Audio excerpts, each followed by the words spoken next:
Hey up everybody and welcome back. Right, well obviously we're going to press on with this today, so we'll come to that in a minute. Just got a couple of things to mention. One is just to show you things are moving along in the background. My alloy barrels came and the tapping blocks in alloy as well. And believe me, I bought a new set of weighing scales actually. When they come, we've got to weigh these because they weigh nothing. If we're looking at that 500 engine is weighing 106 pound of the cast iron barrels, I don't know how much that is. If it's a couple of pound, yeah, you know, it's no more than a bag of sugar. But anyway, we'll weigh it, and we'll weigh the cast iron ones when I take them off. Alright, so our special BSA has brought probably more comments than anything else, or more comments quickly than anything else.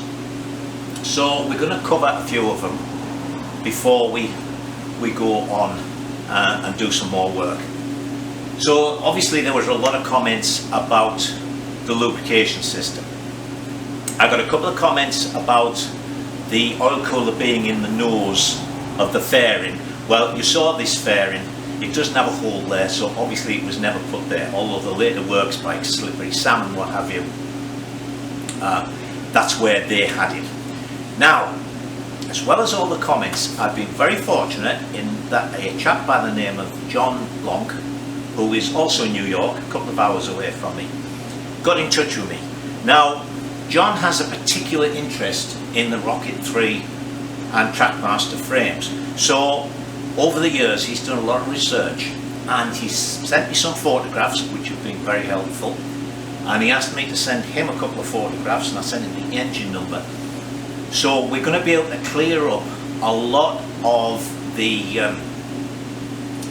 not so much confusion, but the comments and the ideas that have been made. Remember, this engine's a 69. As I say, I've sent in the engine number. He tells me this is an earlier Trackmaster frame. He can tell that apparently by the swinging arm, for one thing. The arms here are straight, the later ones were curved. But he said straight away that the fairing, the tank, the seat were definitely the design used at that time. So I think what we've got here is, if you like, a precursor to the Works Rob North frame bikes. Because again, remember, this isn't a BSA small heath, if you like, factory bike. It's a BSA USA bike. So they obviously were wanting to try something before the factory bikes came along, 70, 71. So hopefully John, with the photographs I've sent him and some other bits and pieces, will be able to really clear up what this was. So if it's very much the prototype type road racer, then some of the comments about, well, I don't think they would have done this, or the later bikes had that, would not be of any importance. Now, one thing he did answer for me was about the ignition. This little doodad is the proper thing, and they did have the ignition stuck on the side of here. There was 3 different types, one from the UK, 2 from the US, and of course I've forgotten all 3 of their names. Actually, John, you're lucky I remembered your name, because you know what I'm like with names. But he sent me a picture of one, which I'm going to show you now.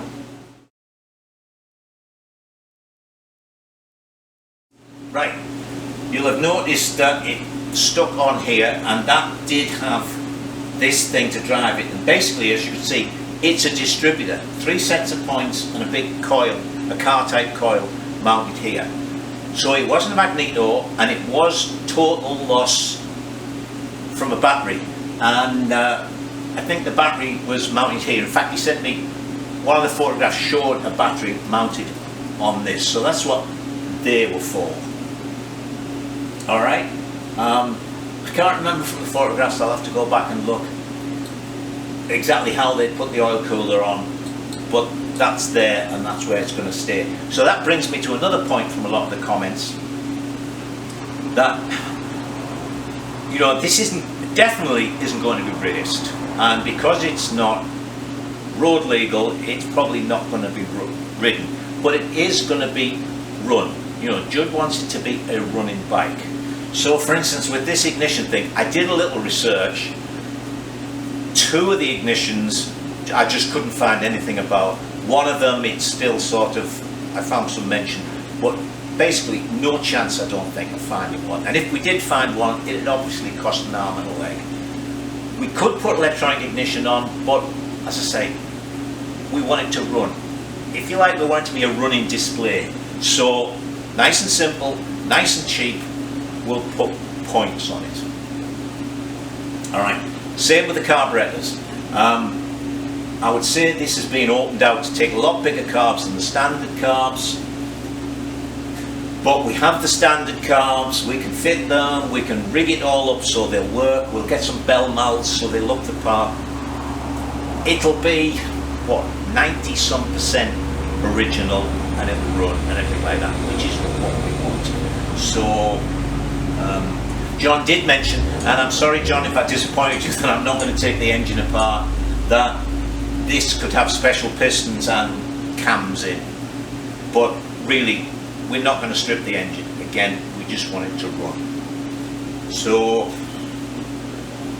I know some of you won't like that, but that's the way it is. A, it's not my bike, so I'm doing what the owner wants, and B, here's a little sort of analogy. Some of the earlier British bikes had, some of the people my age will remember them, Exide batteries, and they were a big black box. They were about, I don't know, 4 inches squared cross section and about yay high.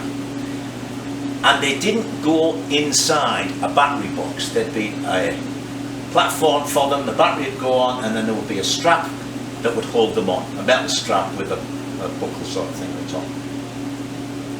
What I've done in the past with those is taken the inside out and put a battery in, and actually now you can buy a casing which looks identical to the Exide battery, but it doesn't have anything inside, and what you do is you put a nice little modern battery in, and you can go to 12 volt with electronics and so on. So it looks the part and it works, but it's not original. So that's very much what we're trying for here. Obviously it won't look the part because of the ignition, but it will for the most part look right and it will run. So that's what we're aiming for. Okay? As one of the chaps I watch, IC Weld, who is amazing with an oxyacetylene torch, looks like he's used a bandsaw. He always says, this isn't a how-to video, this is how I do it, and there's bound to be other ways. So same sort of thing. We're going to come to the same end product now. You're getting it running, being all nice with the glass fibre fairing on, so you won't see the ignition anyway.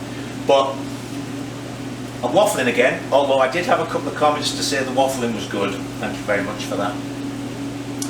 But we'll get more information as we go along, and let's actually now, because all the bits have arrived, do the ignition.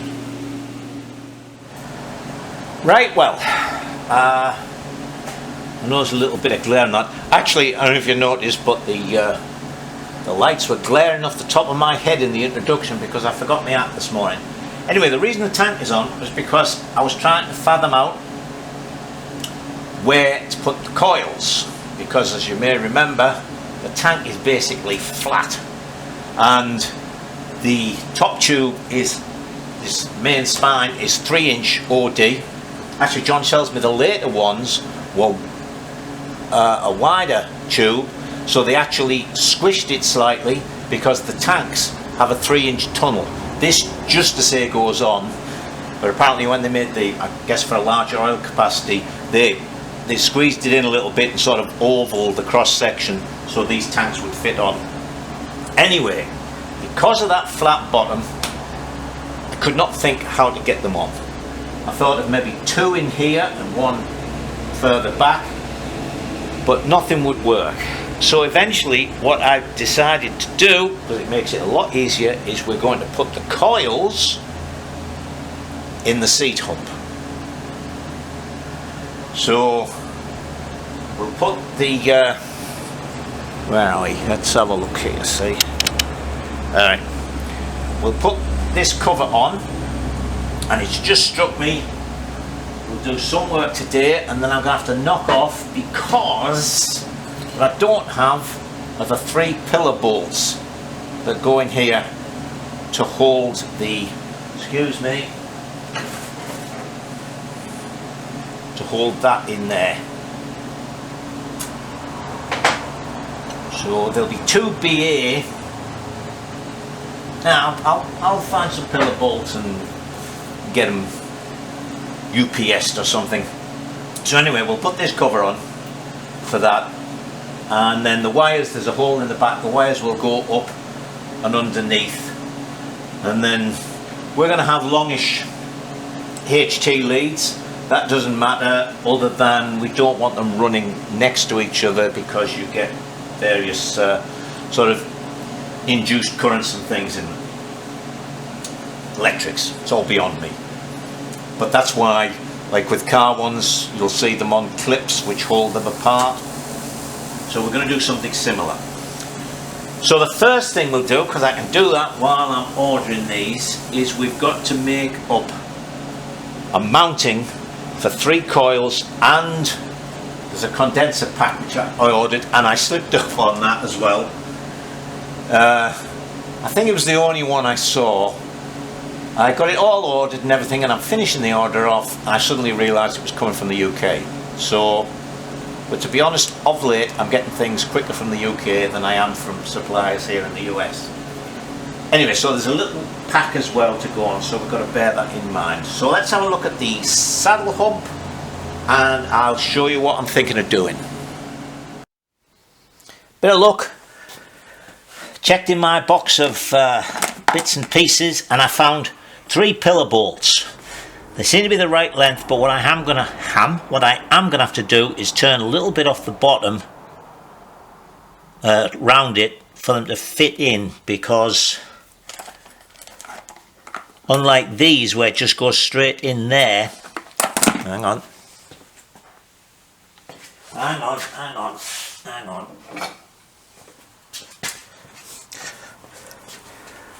on here where they go in, you see it has the plate that the points are mounted on, so it doesn't go all the way, it catches on there.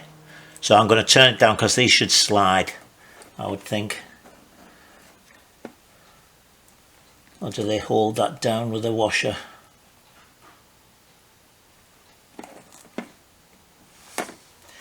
They've got a mark like they have a washer, don't they? You know, it doesn't show this at all in the parts book, or at least not in this one I've got. I wonder if the one I've got online shows them. I'll have to have a look. But these plates pivot, so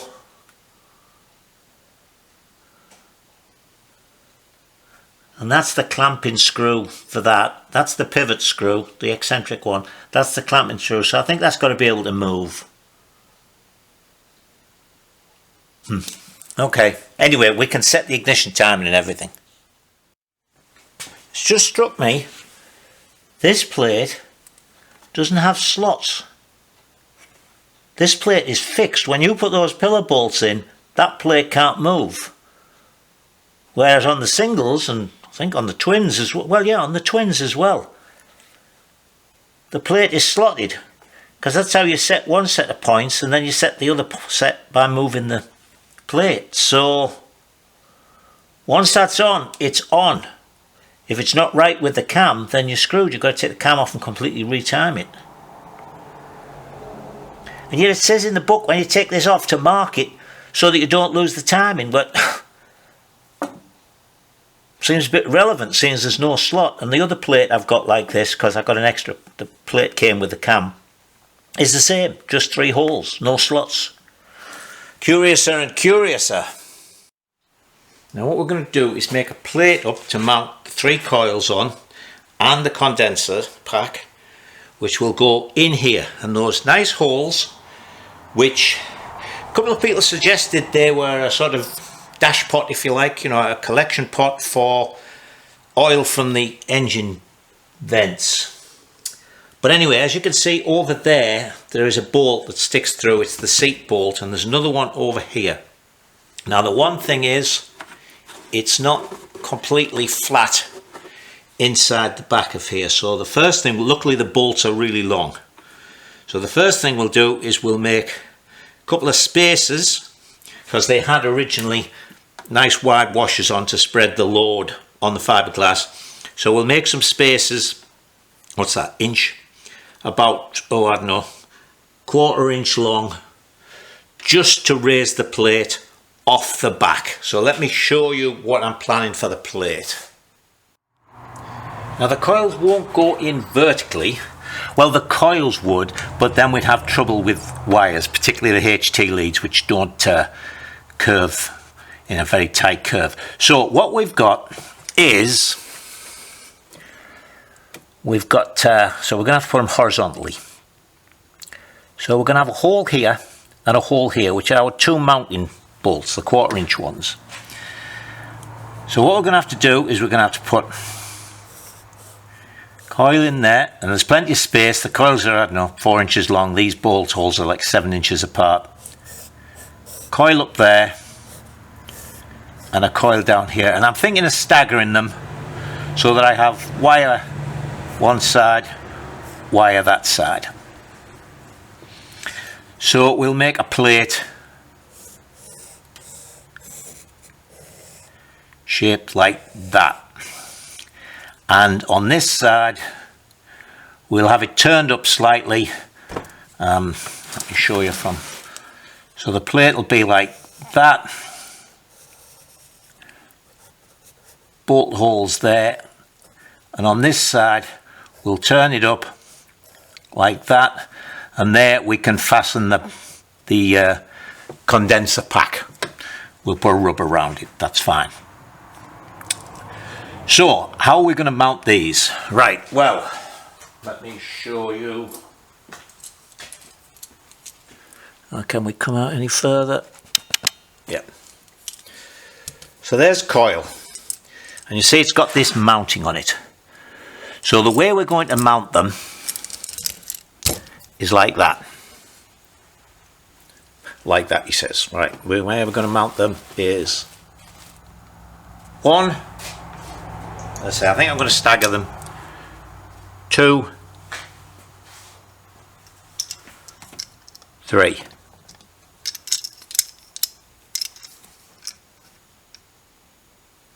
Okay, like that. And what I'm going to do to make it easy to mount them is as follows.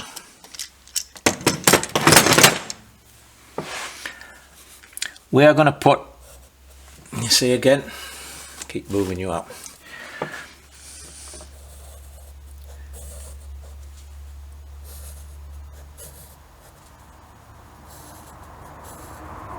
Now looking on this piece, that's going to be a piece stood up like that. So that is that, and then there'll be 3 of them. They are going to be out of, we're going to make this plate out of 1/8 inch alloy. We're going to make these out of 1/4 inch alloy, welded on, and these holes are going to be threaded, right? So what we can do is they're all going to be threaded. We'll put the first coil on,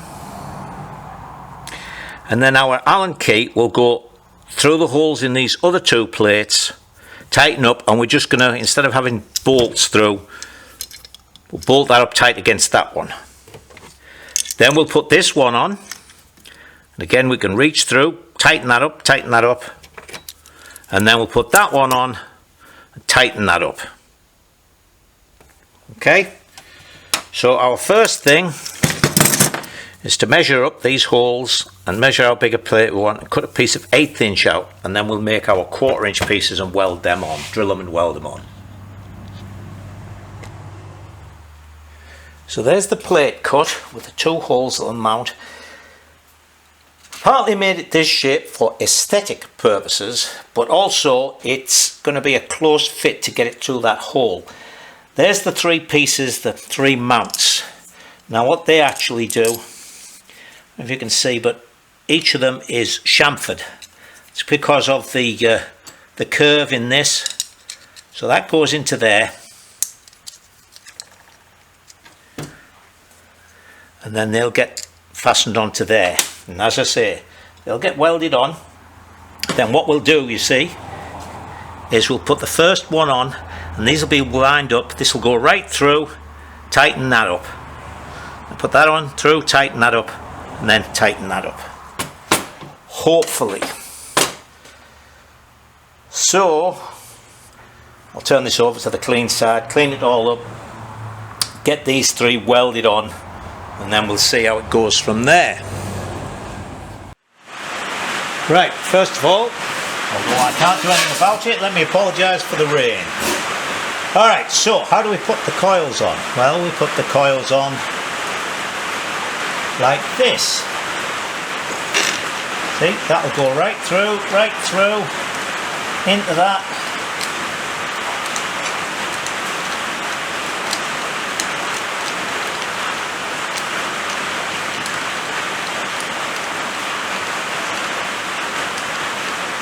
Goes on to there.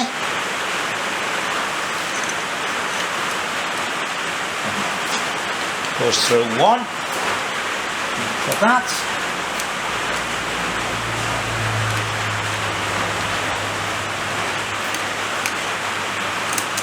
Come on.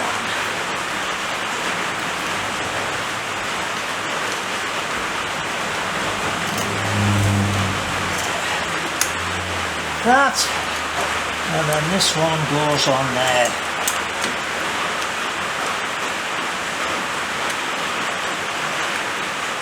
Like that.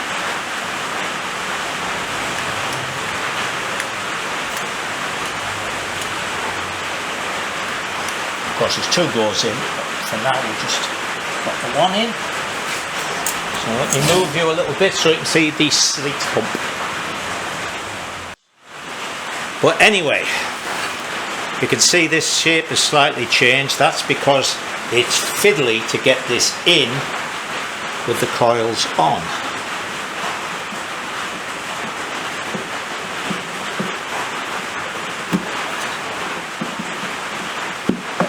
It does go in.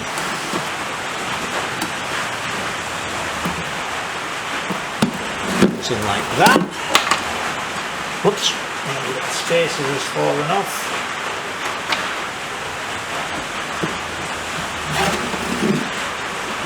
Comes up.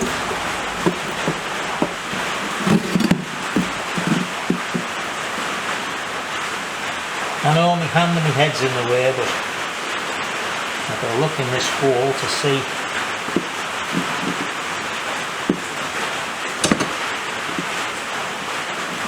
There it goes. And there it is. So then we can put the nuts on and bolt that up tight. Now you can't really see from my fingers, but it goes in there fine. Alright, so I'll weld it up completely and it comes off. It's round like that.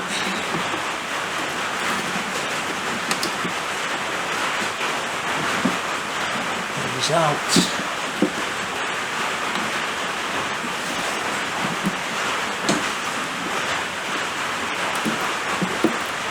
Like that. So as I say, I'll do the final welding. See, we can put all the wires on as they'll be out of the way, pop them in. It's not going to be that easy, but it's out of the way, it's in there, everything will be fine. So let me finish welding this up. Right then, so let's get on with this wiring. I've put the saddle on so we know what's what. I just gave this quick clean up actually just with the bead blaster. Oh, there's one wire broken there. So what I'm going to do is, there are three wires here, black and white, black and red, and black and yellow. Now I don't have any dual colour wires, so I've started off making some a red, a black and a yellow. So they will match up, as you will see as we come along. So first thing we're going to do, this is just temporary. I haven't put the camera or anything in, but I want to find out how long I need the wires, etc. So I think I'm going to have to cut this back. See, they'll go through one at a time, I'm pretty sure. Let me cut this back here.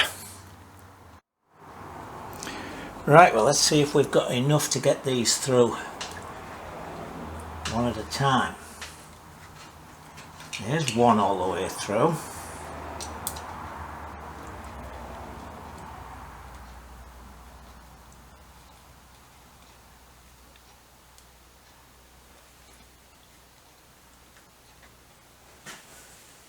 There's two all the way through.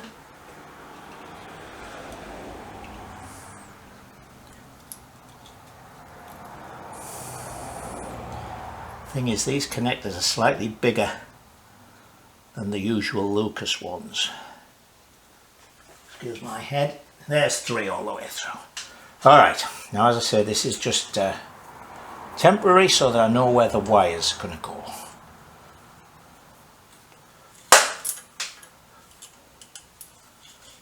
Pull that through there like that.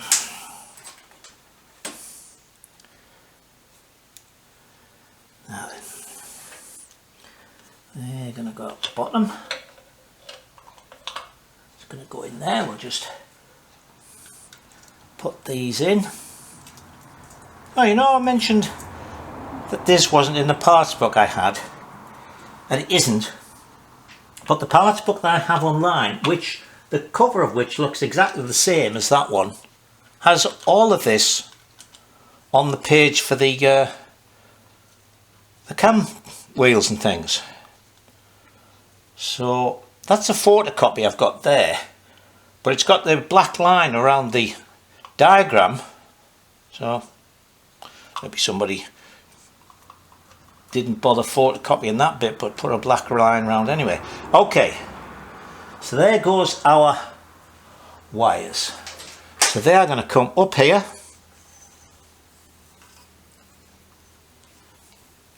up here to there. So I've just fastened those up loosely with some cable ties. So as I say, we've got three wires here. So we've got a yellow to go to the yellow and black, a red to go to the red and black, and a black to go to the black and white, because I want to use white for the power in. So I've only just cut those long enough. So these are going to be threaded into the seat. Then we're going to pull them through and out. Alright, hang on. I'm showing you things you can't see. Excuse that light over here. So I say, they will be passing to them, but the way we're going to do it is we're not going to fasten them first. We're going to feed these through here, right up and out the top, and then we'll put all the wires on the coils on the plate and then put the plate in, rather than trying to stuff my hand in and put wires onto the coils.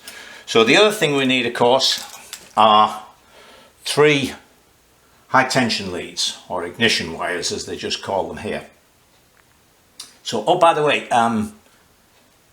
this appears to be from the chap who was the track master. He used to race dirt track and what have you. Anyway, he's like John is the sort of road race expert. This fella apparently is the dirt track expert. And these two brackets and this one here were for mounting this particular saddle that they used to put on the dirt trackers. So I would say that tends to mean he was very dubious, shall we say, as to the provenance of this as a road racer. And to me, if BSA had asked for a road race frame, then I don't see why they bother putting the saddle mounts on for the dirt track bike, particularly as they've got to make modifications to the saddle just to get it on around them. They're totally redundant on this bike, so, you know, we're starting to get some competing information about the bike's provenance. Anyway, that's beside the point. So let me get the plate with that, because we also, well, let me go and get it. So here's the plate all finished up, right? Welded those on a bit more so it's all good and solid. Now you may remember I was going to put a little up piece here to mount the condenser pack on. Well, I haven't done so for two very good reasons. One is, as you just saw how fiddly it was to get this in. I've actually trimmed it down even a little more, it goes in easier. That was one, and I thought that things sticking out here would just make it much more difficult. And the second reason, and far more important, is when I cut this plate out, I'd forgotten to mark the extra bit, so I could weld it on. But what I'm going to do is, I've actually put dual connectors on here. For those of you who don't know British bikes and don't know these coils, the terminals are actually marked positive and negative. And because the British bikes were positive earth, so the earth path is through the points. So positive would go to your points. Negative would be power in, which on the Lucas system to the coils is a white wire. On the twins you would have a black and a white and a black and a yellow, depending on which cylinder it was, which cylinder the coil was for. And of course on a single you would just have a black and white wire, which is the great thing about the electrics on British bikes. Because they used Lucas, they didn't just use Lucas components, but they used the standardized colour system as well. So anyway, that's by the by. So what I was going to do, of course, was have the things here. I was going to have power in, out to the points and to the condenser. But what I think I'm going to do is, when I put the spade connector on here, I'm going to have two wires on it. And it will be points and condenser. And what I'm going to do is run the condenser wire back out, and we're going to mount it safely out of the way on this cross bracket that holds the seat on. So the condenser pack will go down there, it'll tuck up nicely out the way. When the tank's on, you won't see it at all, and it'll just be a lot less fiddling about with my hand inside this to get the wires on here. Alright, so let's see about making up the spaded ends of these three cables. Right then, I've made the power in one, so that's going to come in.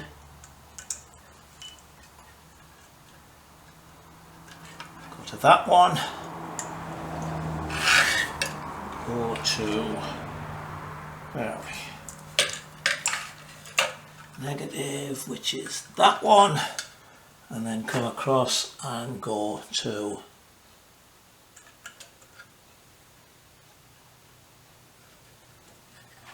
that one. Right, and then this goes out the bottom of the seat. So that's fine. I've just been fiddling around because I found I didn't buy a long enough length of the HT lead. I underestimated that, so I can only get 2 lengths out of it instead of 3. And I don't have the little clips. You know where the HT lead goes into there? It's not. You'll see them where they just get the metal core out the centre and fold it round, but you can get proper little metal things that crimp on, and they make a tight fit in here, because they're not the ones with the screw at the bottom where you screw it into the thing. But I have found out fiddling around actually that I can get these on with this in there. So let's lower the bike and we'll put the wires and everything into the seat hump. Right then, so let's see if we can get this in. I've got the white put through. Now I have to be able to put the right HT lead on each coil so that it'll fire in the right order. The only way I could think of doing it is, I can see these, so I've done it alphabetically. The top coil is going to be black, then red, then yellow. So that way I shouldn't forget when I put the HT leads on. So there's yellow.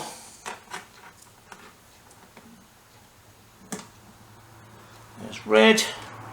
Oh, black's pulled up.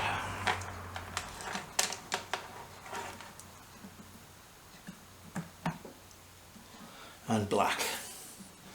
Okay.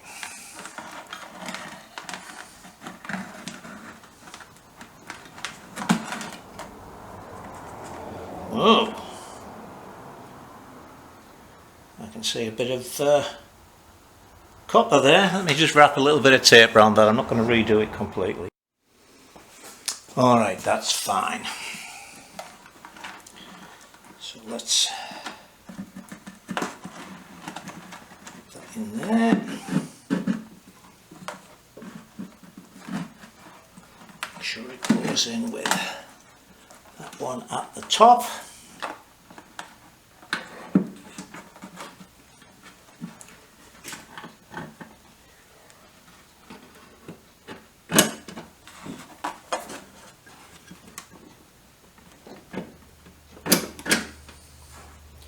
There we go. I'll just put a couple of washers and nuts on to hold it, and then before we clamp it, tighten it up, we'll check that all the wires are pulled through the holes nicely. Otherwise we might clamp them up under the plate or something.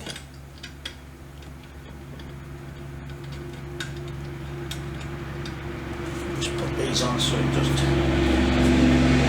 fall off the mountains.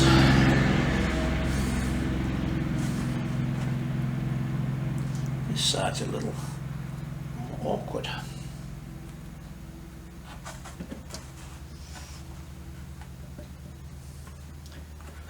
There's the bolt.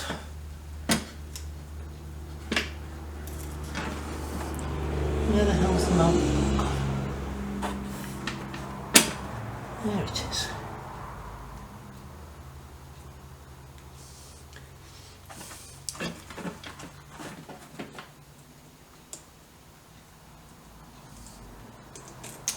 Shit. Alright, let me do this, you don't have to see me fiddling. Well, I've got the wires poked through and everything, just fastened up temporarily, so don't worry, you won't see all this. We'll sheathe it under here and it'll be out of the way under there. Here's the, that's the power of the coils, because the battery's going to be mounted here. And then from there there'll be an earth lead which we'll take to one of these. I always like to earth the engine rather than to the frame. What else? I've been able to find, actually I looked in the book and I know which coil is for which cylinder. The top one, which is black and white, is for timing side cylinder. The black and red, which is the middle one here, funnily enough, is the center cylinder, and the black and yellow is the drive side cylinder. So I could have put the HT leads on, except, as I say, I underestimated how much I'd need. So I've put two of them in. The center one is going to come out of this side. So that's all close to being done. So the next thing to do,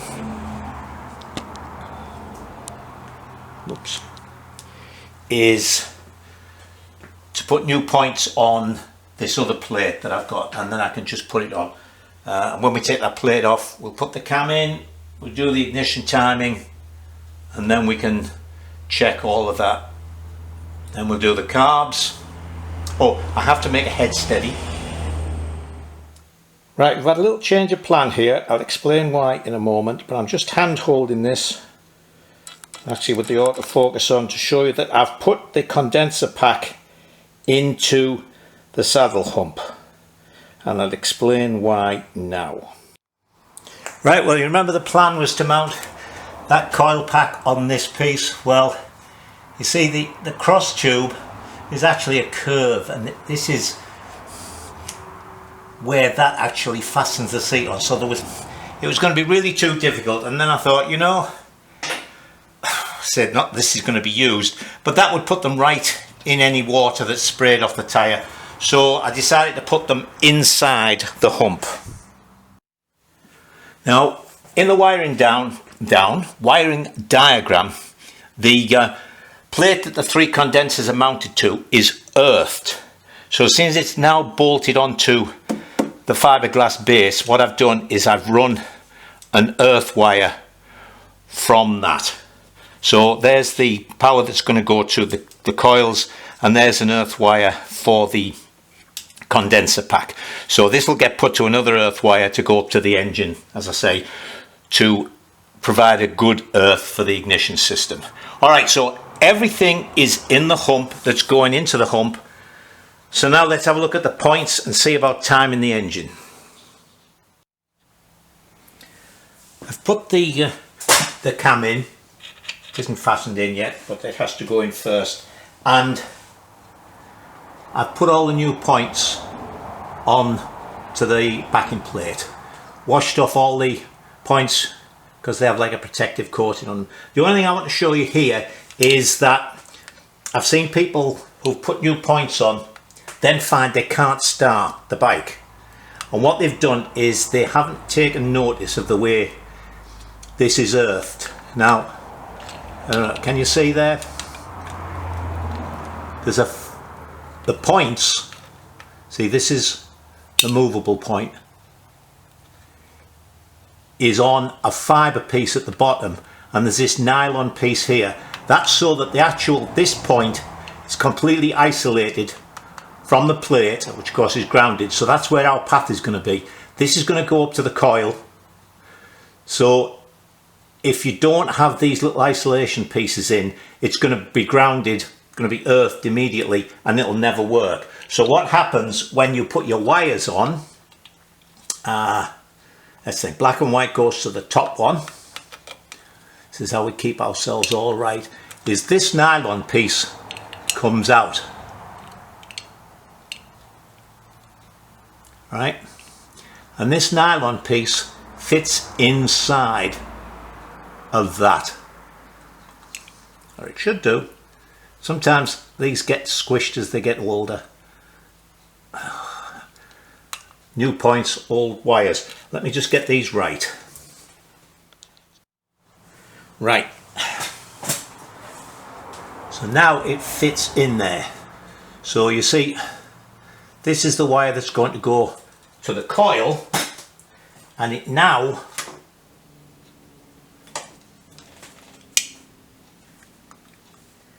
is going to go, where are we? See, that's going to go on there, so it's going to hold the spring off the mounting bolt.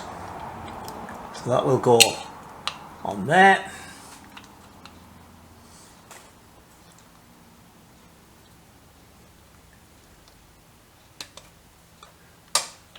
Like that. Then we can put the nut on, and now that's completely isolated from earth. So there's a little washer that goes on, then the nut. So let me put them all on. I missed telling you something there. The two little fingers that you see on there, they go around the spring. The idea of them, I think, is to stop this moving round and maybe earthing itself. So that's it. Right, I've put the 3 wires on, and I repaired this, soldered that one at the bottom again. And in the manual it shows where the 3 different wires go on here, so that it corresponds with the coils and with the cylinder that's firing at the time. So you make sure you get them right. Now, because we've put new points on, we're going to have to, first thing we're going to have to do is set the gap to 15 thou. And what I'm going to do, the gap is at its maximum when the little cutout in the cam here is against the nylon heel. So you could turn the engine to move it round, but because this isn't tight on its taper, it's seated so that it's not wobbling about. What I'm just going to do is set one set, undo this bolt, pull it off the taper a little bit, turn it round and do them one at a time like that. Now there, if you look in here, you should be able to see there are two screws, one there, one there. They're the locking screws. This one here is for locking this plate under here to adjust the timing a little bit. Then there's an eccentric for that back here. This one is the one that locks down the actual points plate. So you slacken this one off. Right, you might have seen the points move then. And then, see if I can do this with a smaller screwdriver so you can see. You turn the eccentric. Now as I turn this eccentric, you'll see the points move. See they're getting wider, smaller, wider. So what you want to do, the spring holds this under tension. So just have this pinching down, not tight, but just pinching, so that you can, when you make the adjustment, it doesn't spring back. All right, otherwise you're going to need 3 hands, 2 screwdrivers and 1 hand for the feeler gauge. So you just adjust it till you can just get a sliding fit with a 1/15 thou feeler gauge and then lock it down. So let me get on and do that. Oh, I just thought I'll mention this. The bolt that holds this on, that goes right through and pulls the taper in at the back.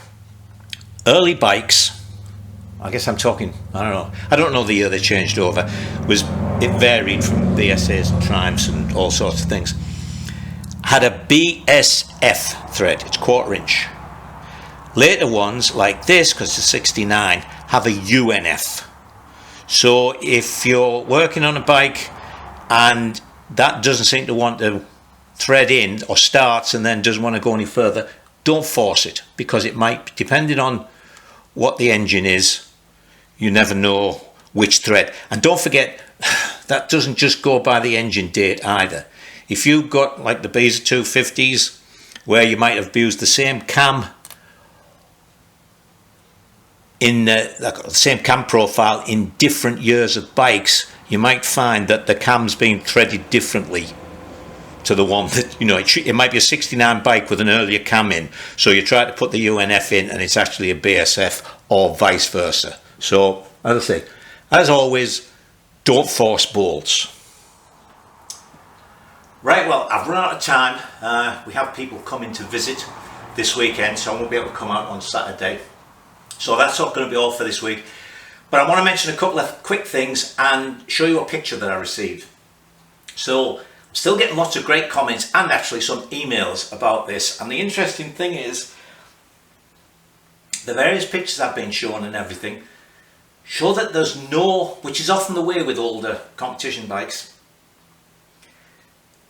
there's no real continuity in what was done.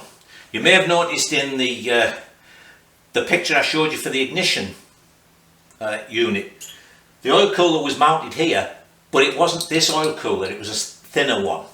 And also you may have noticed that the battery, which was mounted back here, was held on with a couple of cable ties and what looked like one of those tartany fabric covered bungee cords. There's a big difference between the competition bikes and the competition teams, sort of the 60s and early 70s, than there is nowadays with the millionaire riders, private jets, huge vehicles with mobile workshops and all the rest of it. So I want to show you this picture that I've received. I want to thank everybody that's contacted me, because as I say, the information coming in is really good and it's making me think that I'm pretty sure the story that Judd was given is not 100% accurate.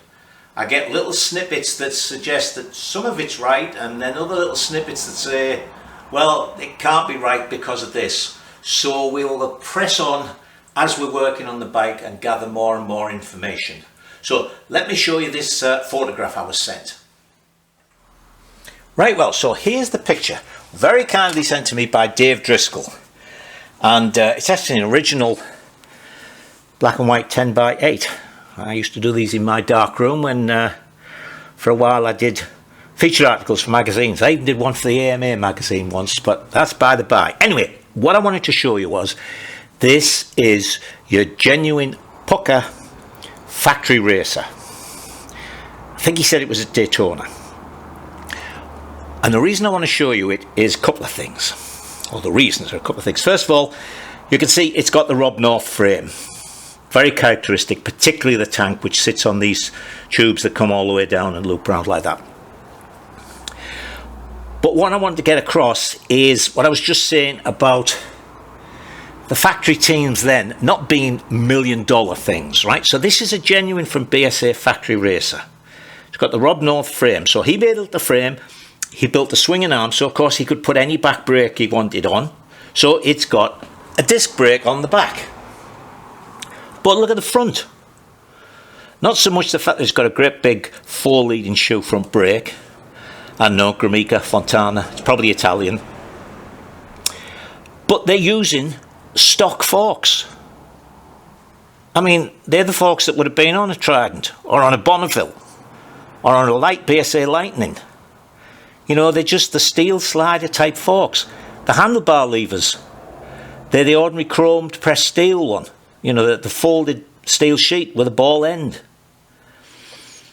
Again, it's not $1 million. I noticed, actually, I've only just noticed this on the photograph. Look at the breather pipe. Goes in a hole in the side and out the back end. Just like that saddle there. The upholstery is better, but same idea. So I think the bike we've got is somewhere between being one of 3 made specifically for the BSA USA team and what was somebody called it, a shade tree special, i.e. something someone's put together. So we'll get to the bottom of it, but in the meantime, you have to stay safe and enjoy yourselves.